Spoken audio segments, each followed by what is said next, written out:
The LG V20 user here, and today I'll be showing you guys how to reset your Windows 10 laptop here. So if you guys are having any issues with your Windows 10 laptop, refreshing it may help you solve your issue. So what you do is click on your Windows key, go to your settings here, go to update and security right here, go to recovery, and you guys will see an option that says reset this PC.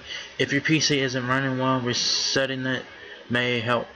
This lets you choose to keep your personal files or remove them, and then reinstall Windows. If you guys want to do this, click on get started.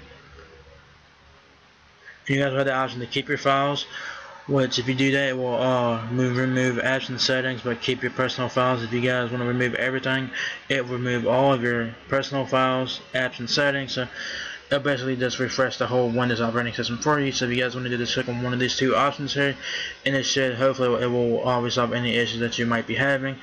So if you guys find this video helpful in any way possible, give it a thumbs up, guys. It really helps me out a lot.